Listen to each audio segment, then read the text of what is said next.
Greetings and salutations. Welcome to another episode of 365 Days of Gaming. Thank you for taking out time to check out this video. Like, comment, share, and subscribe. Thank you in advance.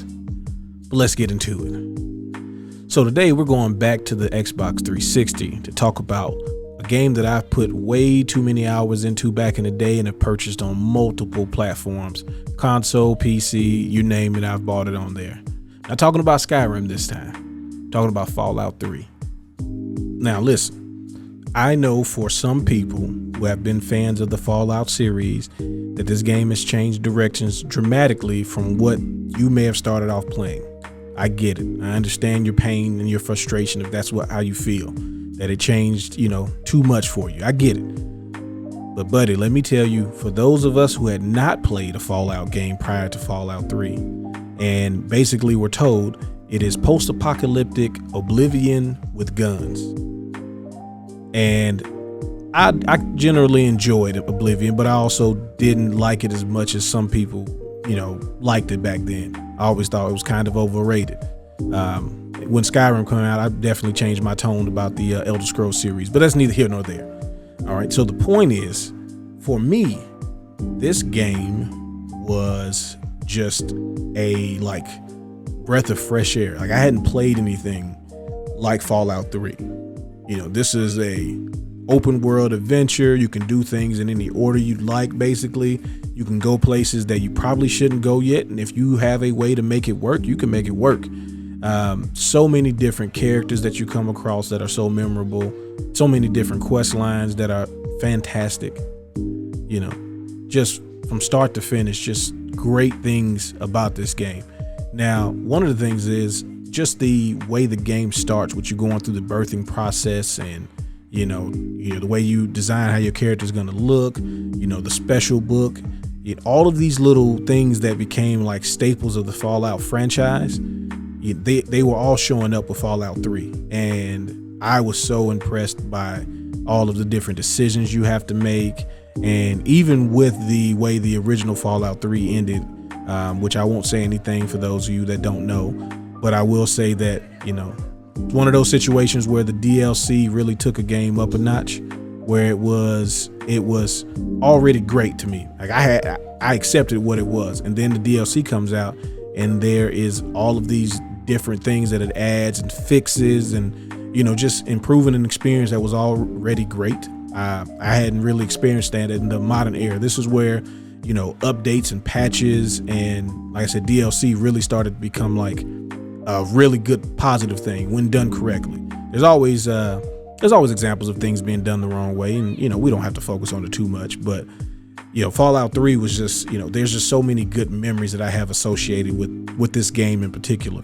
Going to Megaton and trying to make a decision on, whether or not to accept a really good payout, but at the expense of the entire town, or, when you if you do any of the DLC and you get like the stealth suit and stuff, like just all of these little things that you don't have to do, but can shape your experience, the multiple endings that you can create based on the choices that you make.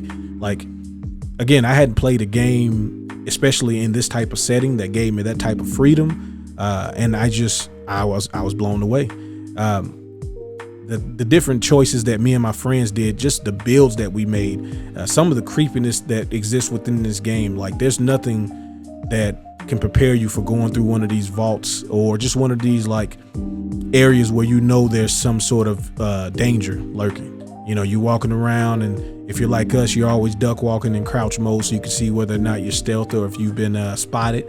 And it's switching into danger mode, and some sort of laser gun or some robots show up. Or, one of the things I really wanted to show you, but I didn't feel like putting all that time into just getting to this one part. I'm sorry.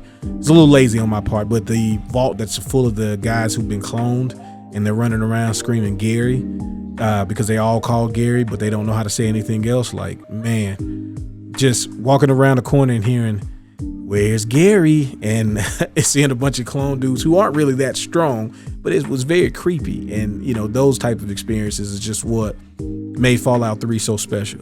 I'll tell the story real quick, because I always tell this about Fallout 3. So My good friend Steven was playing, and I'm watching him play it on PC. I played on the Xbox, so I'm looking at, what the differences are at the time. And he was playing a melee version, and he had the power fist, and he was like, dude, I punched somebody in the head, and their head exploded. And I was like, oh, that's crazy. You're super strong. Maybe I should have went into melee. And we see a member of the Brotherhood of Steel walking in his power armor. And I was like, bro, you should kill him and get his power armor. Then you'd be unstoppable. You had a big metal armor and the hard hitting fist. And he had a Gatling laser on him. Like, oh, bro, you be the man. Like, you be unstoppable out here in the wasteland.